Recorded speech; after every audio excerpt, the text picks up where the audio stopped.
introduced to Frank the Chameleon.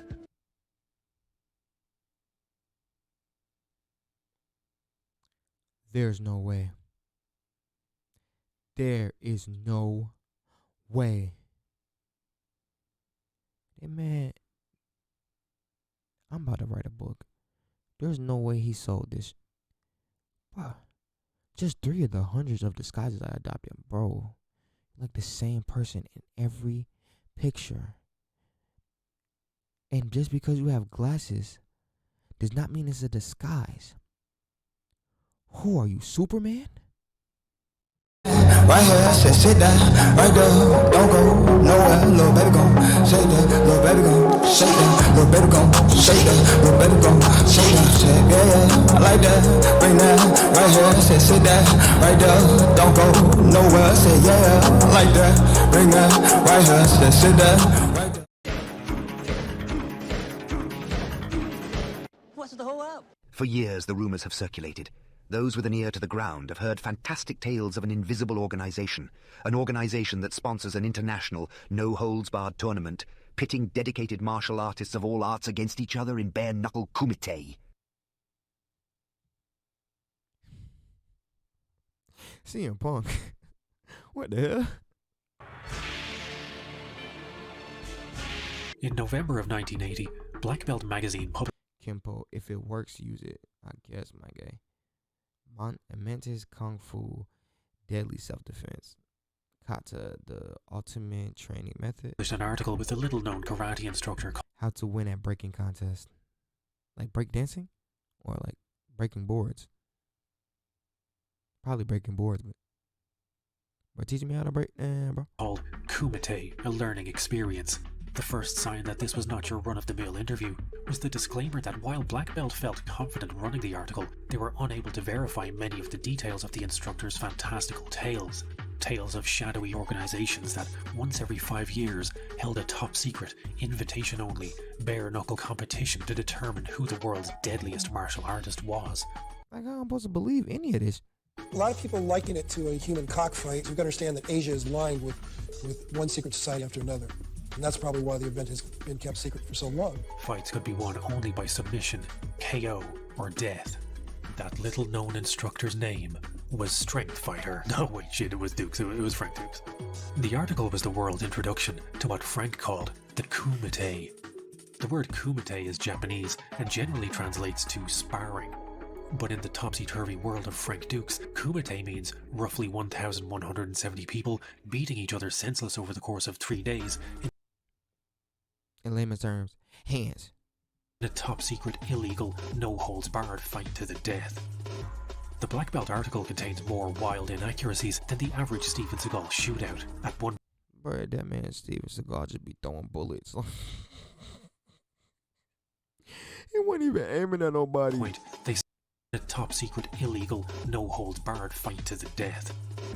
The Black Belt article contains more wild inaccuracies than the average Steven Seagal shootout. At one point, they state that Dukes has no knowledge of previous competitions before proceeding to detail all of Frank's knowledge of previous competitions. He discusses at least 3 previous kumites, and if we run the math on this, if Frank had knowledge of 3 previous kumites by 1980, and he won his first kumite at age 19, that means he has been competing in no-holds-barred death matches since the age of 9. Bro, that math don't even math, bro. Over the 6-page span of this interview, the reader is treated to more fantasy fight discussion than a schoolyard conversation about whose dad is the toughest. One year the kumite was a My daddy won't call a bullet. mud wrestling match. One year it was held on a cone-shaped surface, and I still have trouble sleeping as my brain attempts to conjure an image of how in the name of the patron saint of professional fisting that is even possible. One of the many questions What the hell is college surrounding doing? the surface, and I still have trouble sleeping as my brain attempts to conjure an image of how in the name of the patron saint of professional fisting that is even possible. One of the many questions surrounding the kumite that has never been answered is how many participants were there? According to Frank, every fighter fights 20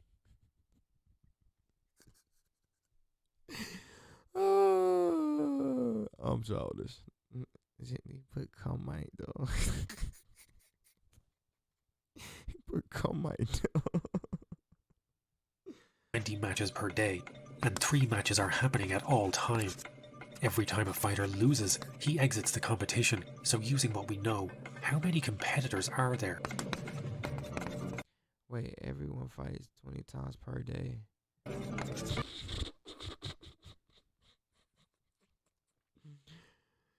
3 times matches. Wait, 3 matches happening at the same time. That's a lot of people, bro. And it lasted for 3 days, right? After literal minutes of trying to work this out, I gave up and sought the help of the most advanced artificial intelligence the world has ever seen. ChatGPT I was just about to say ChatGPT, of course. is a deity born of code and bare metal, an oracle of silicone and semiconductors that stands as testament to man's recklessness in pursuit of unfettered technological advancement. An atom bomb with a user interface, a downloadable death knell for human thought. Yet even this, the most advanced AI known to man, was unable to make sense of the fucking Kumite. No matter how I plugged in the variables of Frank's Fantasy Fight Club, it gave me a different answer every time, ranging out. Okay. To determine the number of competitors in a martial arts tournament under the given conditions, we can use a reverse calculation approach. Let's consider the scenario where there is only one competitor in the tournament. If they fight 20 times per day for 3 days, they will participate in a total of 20 times 3, which is 60 fights. However, since losing a fight means being eliminated from the tournament, that means that each fight must have a loser, correct? Or what happens if they draw? Do you just run it back? Okay, therefore the number of competitors cannot be only one, right? Let's consider the scenario where 2 competitors, in this case, each fight would eliminate 1 competitor. So for 60 fights to take place over 3 days, the number of fights per day would be 60 divided by 3, which equals 20 fights per day. Bitch, what? Why are you telling me this? That was the question, chat GPT. What are you doing? If each fighter participates in 20 fights per day with a minimum of 3 fights taking place simultaneously, it means that there are 20 divided by 3, which equals 6.67 fighters, what the hell, involved in each fight. However, since we can only have whole numbers of fighters, correct, we need to round up to the nearest whole number, 7. Therefore, the minimum number of fighters involved in each fight would be what? Since each fighter eliminates 1, that means that the number of fighters participating in the tournament would be 7 times 60, which would equal 420 fighters. Therefore, there are 420 competitors in the tournament. But I thought it was like 1,079. How the hell? Anywhere from 4 competitors to over 400. And look, I'm not trying to body shame anyone here, but one of the most unrealistic parts of this article is the fact that this man ever claimed he was a heavyweight. The fucking trophy looks like a This is what I'm saying, though. Like, how was he a heavyweight, bro? He looked like a welterweight right now. It might be a little bit over welterweight, maybe middleweight. More than he does. Black belt editor. Maybe. I don't know how tall he is. He could be like 6 something. If he's 6 something, maybe. Jon Stewart would later apologize for publishing martial arts fan fiction in his martial arts fan fiction magazine. Stewart said, "Sometimes we get caught. Sometimes we were naive enough to think this added up." While the overall article is about as grounded in reality as Harry Potter's dream journal, Frank does make one Nostradamus-level prediction that is shockingly accurate. When asked about what type of fighters would be victorious in a style versus style competition such as the Kumite, Dux put forward the idea that the key to winning was not being the best sumo wrestler or karateka, but being cross-trained in a number of styles. In an oddly prescient way, Frank Big MMA predicted the rise of the mixed martial artist. 8 years after its publication, thanks in part to black belt editor Jon Stewart writing a note explaining Frank as the #1 ninja expert in the world, Hollywood opened its doors to Frank Dux. Oh God. I've been getting paid $30,000 a month, if not more. Let me show you. Here, I have a check for $775. In 1976, The Sex Pistols played a gig at the Manchester Lesser Free Trade Hall. It was a small gig and only a handful of people turned up. When they returned 3 weeks later, they played to an audience of hundreds and properly ushered in the era of British punk. In any other timeline, that first gig would have been forgotten, and their triumphant return a few weeks later would be the show everyone remembers. But for those few dozen people in attendance, that first night at the Lesser Free Trade Hall was the splitting of the punk atom and the show that would go down in history as possibly the most influential gig of all time. In attendance that night were future members of Joy Division and then New Order, The Smiths, The Fall, and two men who would go on to found the hugely influential Factory Records. All of these artists would later Are they having a seizure? Who the hell? claim that this show was what convinced them to start a band. The ripple effect of that gig can still be felt today. Frank's Sex Pistols moment was the 1988 martial arts classic, Bloodsport. A flying jump kick 7 feet in the air. A secret arena. That was a horrible edit. Bruh. And a deadly competition. That's An American ninja in Hong Kong, in pursuit of a dream and pursued by his own government. It's the stuff martial arts films are made of, comic book heroes with supernatural abilities. But the most unbelievable part of Bloodsport is that it really happened. And at the risk of turning this video into a movie review, I'm about I'm about to turn this video into a movie review. Is that simple? to review this movie because Bloodsport is so good it makes decades of Frank's bullshit all seem worthwhile. Does it though? Does it though? Like the fact that you had to sit through that book, like, it kind of validates the experience of Bloodsport, because that book was trash. It's difficult to know where to start when discussing a movie where every second of its runtime is somehow crammed with excellence. Do we start with young Frank and his Belgian by way of California with a hint of speech impediment accent? You're not gonna call the cops? Not if we make a deal. What kind of a deal? How about Ray Jackson absolutely owning every scene he's in? Jeff, you gonna go to Hong Kong? I love anything with full contact. Need a few more scars on my face. I heard you can get killed at that Kumite.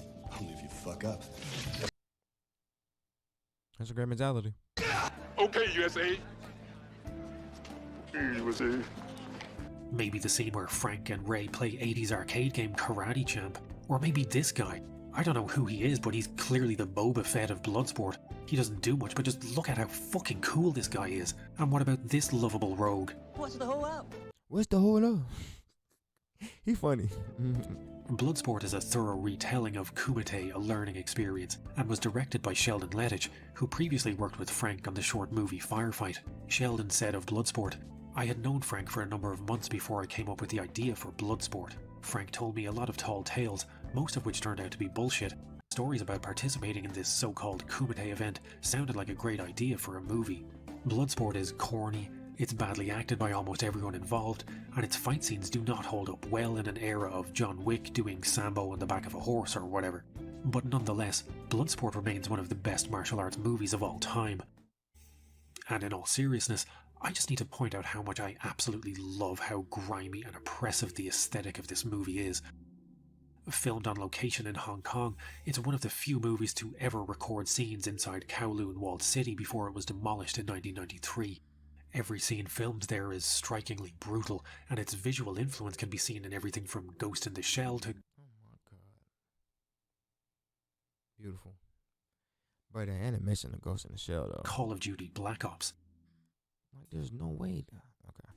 A martial arts movie lives or dies by its action scenes, much like a musical is judged by its songs. Bloodsport is more or less non-stop action. From the moment young Frank pokes his head into Tanaka's window, it's wall-to-wall training montages, kinda sexual torture, dim max and death matches.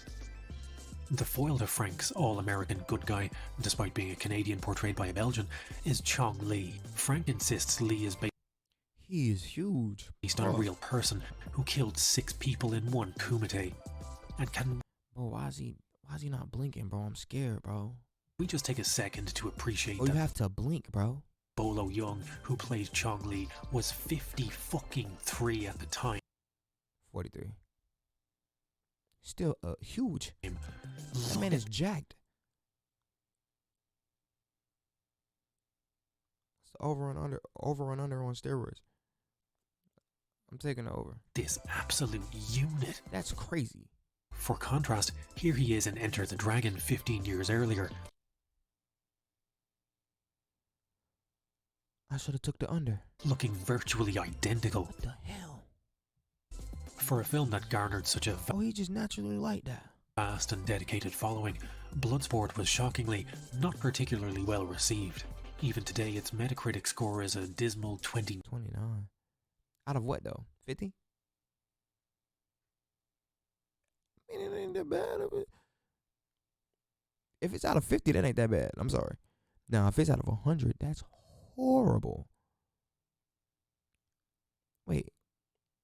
It's only based on 5 critic reviews. It's a horrible sample size. 9, but its user score is 7.9, proving Like, bro, the user score might actually be more accurate in this sense. Like, what anyone with common sense knew all along. That applying a points out of 10 scale to judge the merit of a piece of art, whose appreciation is subjective to each individual, is absolutely fucking pointless. I mean, it got a nut punch in it, bro. That gotta be at least 20 points. Regardless of review scores, Bloodsport earned $50 million at the box office in its first year, and spawned 3 sequels that I'd be willing to bet no 3 sequels? What? When? Where? one has ever seen. Why? Because if I have to watch Bloodsport 4 The Dark Kumite, then I'm taking you down with me. A champion. You're a horrible person. Napoleon, you're a horrible person. He triumphs in the Kumite, the ultimate contest of warriors. That man is getting booted. A cop. I thought you were dead. And blicked. And so long. Take the shot, you got him. He loses his chance to save another cop's life. Now, obsessed with revenge, he is driven over the line. The hell have you done? Oh, that's some of the worst acting I've ever. The hell have you done? A prison where insanity reigns. This is some bad acting, though. And what is this, Bloodsport 2 or 3? Take the shot, John! Bloodsport 4, The Dark Kumite. Huh? There's no way he said 4. No way. Sanity reigns. Take the shot, John! Bloodsport 4. He said 4. Boy, there's no way John Claude Van Damme subjectified himself to 3 more. After the second one, they'll be like, okay, cool. But the third one, bro, get somebody else, bro. Get somebody else, bro. The Dark Kumite. Okay, I realize this is the least of that trailer's problems. Take the shot, you got him. Oh my God, she's awful.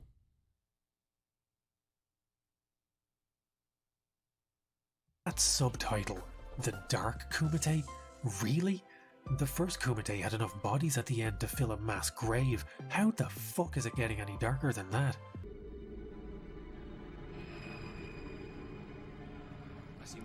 Boy, what the hell? Misplaced my pad. Ew.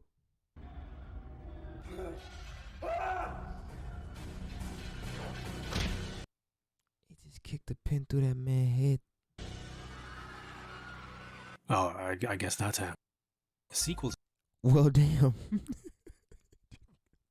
The man just got cooked by a pin. aside, Bloodsport's effect on pop culture was seismic. If you're an MMA fan, then you can probably give Bloodsport some small thanks for that. The idea of a no-holds-barred tournament, pitting fighters of various styles against each other, was undeniably influential on Art Davie and Horian Gracie when they came up with the first draft of the UFC. I mean, the original design of the octagon was going to be a flat. We thought of moats with alligators. We thought of an arena with sharks around it. We seriously thought about an electric fence, but we couldn't in case one guy pushed the other into the moat and he'd get chewed up. We laughed at it, but in Hollywood, your mind travels, and we just thought of every different possibility. Eventually, I settled on the octagon. That surface surrounded by an alligator-filled moat, and if that doesn't sound like something straight out of the Kumite, then I don't know what does. Pop culture icons like Mortal Kombat and Street Fighter, games that took the idea of international secret fighting tournaments, also owe a debt of gratitude to Jean-Claude Van Damme, Sheldon Lettich, and through gritted fucking teeth, Frank Dux. And while you can argue that Dux basically just stole the idea of the Kumite from Enter the Dragon, and that his notions of combining all styles to be successful was essentially ripping off what Bruce Lee tried to do with Jeet Kune Do in the 70s, Like, come on, man. Come on, man. it doesn't change the fact that following the release of Bloodsport in '88, its influence could immediately be felt in everything from Street Fighter II in '91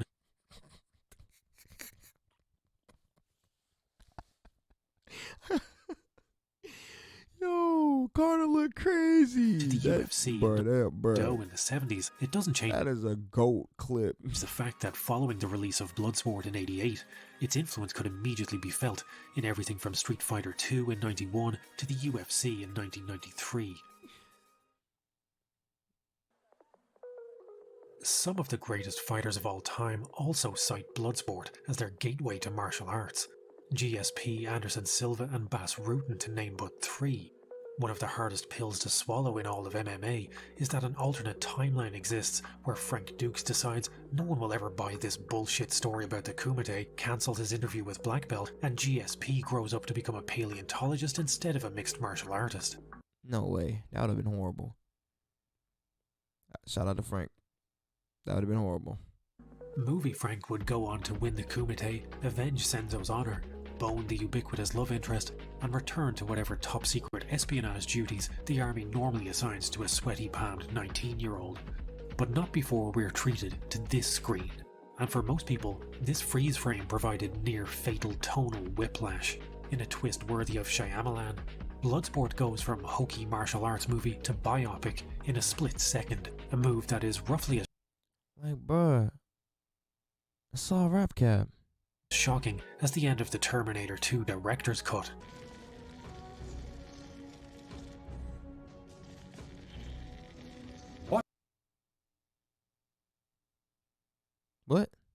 What? I mean, I've seen Terminator 2. I don't think I've ever seen the director's cut, and I hope this is a joke. Please. The fuck? Years Like, later, what? Sheldon Lettich discussed the reality of the Kumite and said, "There was one guy Frank introduced me to named Richard Bender, who claimed to have actually been at the Kumite event and who swore everything Frank told me was true." Man, get the A few years later, this guy had a falling out with Frank and confessed to me that everything he told me about the Kumite was a lie. Frank had coached him in what to say. Till this day, Frank still claims that the Kumite is as undeniably real as gravity. Oh, for fuck's sake. But anyone with basic in Frank had coached him in what to say. Till this day, Frank But there's no way there was a comment that said somebody doesn't believe in gravity. still claims that the Kumite Have they is ever jumped before? as undeniably real as gravity. Oh, for I'm sorry, but I don't believe in gravity. I'm sure. But it's Cavendish experiment. What the hell? Did that not prove gravity? It simply measured its effects in the G constant tug on toward the Earth for the gravity. Okay, buddy. fuck's sake. But anyone with basic intelligence can see that the story has more holes in it than Batman's parents. Why has no other Kumite winner ever spoken about the competition? In its hundreds of years of existence, surely someone other than Frank would have been allowed to talk about it. If Frank is 'Cause it's a secret. 329-0, how come none of his 329 opponents have ever been found? Now that question. If he competed in the 1980 Kumite as he claimed, then how come his record never changed from 329-0? Frank claimed he set a record for fastest kick at 72 miles per hour, but how was it even possible for video cameras in the 1970s to measure the speed of kicks so accurately when they absolutely didn't have that kind of technology back then? And even if it was all recorded by high-speed cameras, why has none of that footage ever surfaced? Oh wait, I apologize. Footage of the Kumite does exist. Frank silenced all his doubters when he released the shockingly real, unquestionable footage proving once and for all that the Kumite was real. But unfortunately, Nigga, what footage is this? it was recorded on a Nokia 3310 that was covered in strawberry jam. The resulting video is so low resolution and monochromatic that Frank could claim to be fighting a mirror match against himself, and you'd have a hard time disproving it. Oh my god, I think that was Frank that just got kicked in the He just got booted, man. Frank, bro, get up, bro, fight back. Also, this looks suspiciously like footage from any one of the countless number of full-contact karate tournaments that took place in the 70s and 80s, not a secret illegal Frank, shake back, man. death match. The holy trinity of martial arts bullshitters are arguably Dukes, Ishida Kim, and Count Dante. There's a thread of deceit woven Oh, that Dante video is hilarious. into the fabric of each man, an invisible yet indelible strand that links all three men at their very core. They all claim membership of the Black Dragon Fighting Society. Is it real? Is the Black Dragon Fighting Society real? Please. The BDFS is either a secret society that has existed in the shadows for millennia, or a marketing gimmick started by Dante to sell copies of his deadliest fighting arts book. Oh, Ponzi scheme. While he is considered by many to be a fake martial artist, Dante was allegedly a real criminal with a propensity for solving problems by blowing them the fuck up. I mean, look, he literally has like a villain from Bobo's whole stilo right now. And I unironically love everything about this man. Ishida Kim, as we all know, is the world's horniest ninja and original weeaboo. Kim claimed to have trained with Dante and been a student of the Black Dragons, and can be seen here doing the Kata Dante, which is either a deadly assassination method named after the Count himself, or a grown you trying to get? It look like you're trying to be a chiropractor. Man having an upright seizure in the middle of an interpretive dance routine. Frank Dux not only claims Black Dragon lineage, but the organizers of the Kumite were none other than the Black Dragon Fighting Society. Frank's spot in the Kumite was actually as an alternate for Dante himself, after Dante was unable to compete due to being dead, possibly by death touch. A lot of people really want to believe in the Kumite, and I get it. Some of us grew up with battered VHS copies of Bloodsport, watched and rewatched until they invariably fell apart. It's a big part of a lot of people's lives, and the Kumite is fucking cool. It's real-life Street Fighter 2, and it makes style versus style fighting look badass, instead of what it actually looks like, which is some ponytailed taekwondo dork getting savagely humped by a wrestler. But it's been 30 years, and there is still zero evidence the Kumite ever happened, at least the way Dukes described it. In order to believe in the Kumite, you have to have a childlike belief in an improbable narrative spun by a man whose life is defined by improbable narratives, while simultaneously ignoring the mountain of evidence to the contrary. In order for the Kumite to be real, Frank would have to be a man with a capital M. He would have to have unparalleled physical and mental strength, character, and determination. The kind of man who could complete such a mission, because a normal person would be incapable. The agent would almost have to be a Superman to commit all of this. But Frank isn't Superman, and the Kumite isn't real. Frank's later years were not kind to him.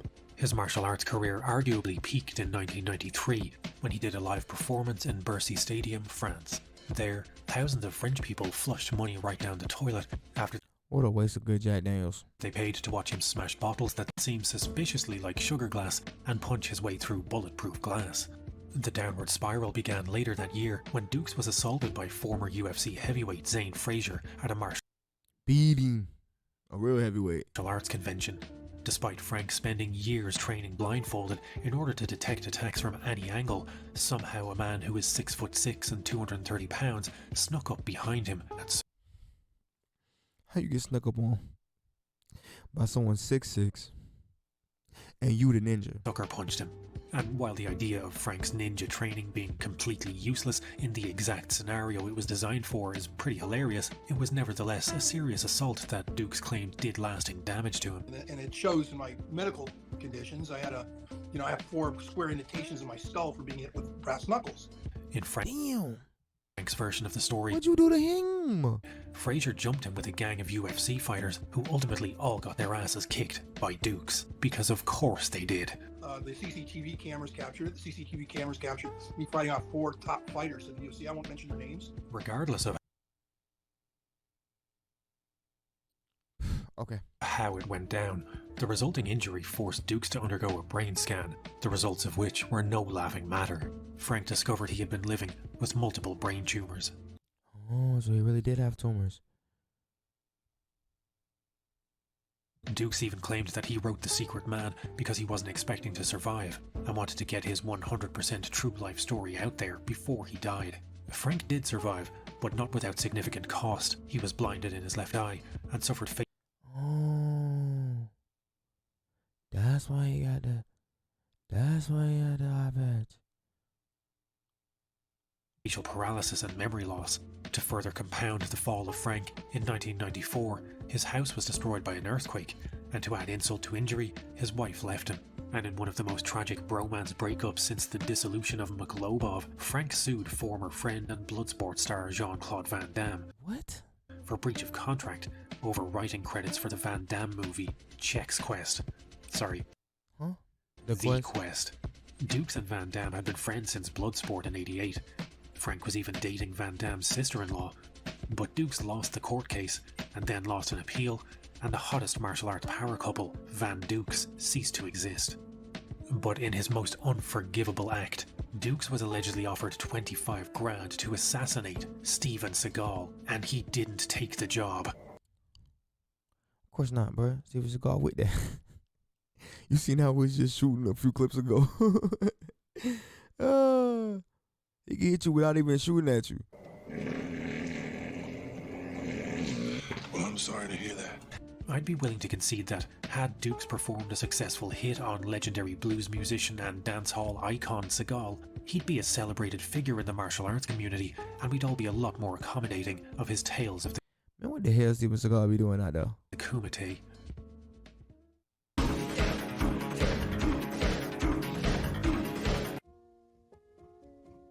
The rise of the internet was the death knell for Duke's career. Yeah, it was over with. As soon as people could search up what you was cooked. You was overly cooked. While in the 1980s, it was as easy as this to convince someone you were a CIA ninja. Have you ever heard about a championship called a Kumite? It's like the Super Bowl of martial arts. The winner is the ultimate warrior. I am that champion. Oh, cool. Was that Bloodsport 2? The free exchange of information over the internet meant that suddenly it was a lot harder to convince people about your track record in no-holds-barred death matches. Ultimately, Dukes' greatest opponent would be the invention of search engines. All of which brings us to today. Dukes is still telling anyone who'll listen that the Kumite is real, that Senzo is real, that he really did become king of the ninjas at 16, that he really did get recruited into the sea. Like king of the ninjas at 16. Even Naruto couldn't become king of the ninjas at 16. But I don't believe you. CIA in a public restroom at age 19, and many, many other tall tales. And in a weird way, I admire that. He is nothing if not dedicated to maintaining his fantasy kingdom, and it might be surprising to hear after literally everything I've said over the last hour, but I like Frank Dukes. Frank represents a period in martial arts that can never and will never exist again. A time when you could tell someone that you were a ninja and all you had to do was make a kind of claw shape with your fingers and they'd probably like, bro, what? Believe you. A time when you didn't immediately dismiss the dim mak as being complete nonsense. It was stupid and it was goofy, but it had character. Here we are 40 years later still talking about Kim and Dukes because they were characters. If anyone's still talking about the latest Dagestani wrestler to hump his way across the UFC in 40 years' time, I'll be genuinely shocked. Maybe because I grew up with a dad who scared the living shit out of me with his tales of the witch who lived in the woods nearby, or that every scratch on his weather-beaten hands had been caused by a tiger he'd wrestled at work that day. But Damn, my dad was Rap Cap. I have a pretty high tolerance for bullshit artists like Dukes. But after months of writing and researching Frank, I still feel no closer to any kind of understanding of who he really is. Every facet of his existence is so completely wrapped up in stories straight out of a Bond movie, and he is so ruthlessly committed to maintaining them that at times even I found myself wondering if his entire life is one colossal house of lies, or if he really is the most interesting man alive. If Dukes came clean and admitted everything was a lie, I genuinely think he'd be viewed a lot more favourably. Sort of like a Jordan Belfort Wolf of Wall Street style conman. The kind of lovable rogue who can go from villain to hero in the public eye with one good biopic. But Frank's realm of fantasy is holding fast. I mean, he did give us Bloodsport, so... He does not waver in its defense. He is, and will remain forever, the secret man.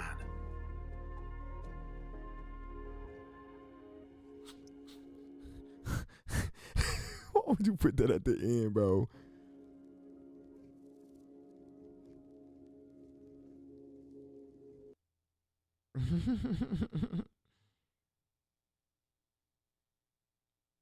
He's stupid, bro. Burn it.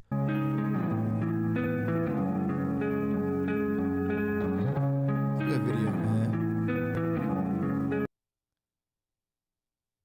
Big cap artist Frank Dux.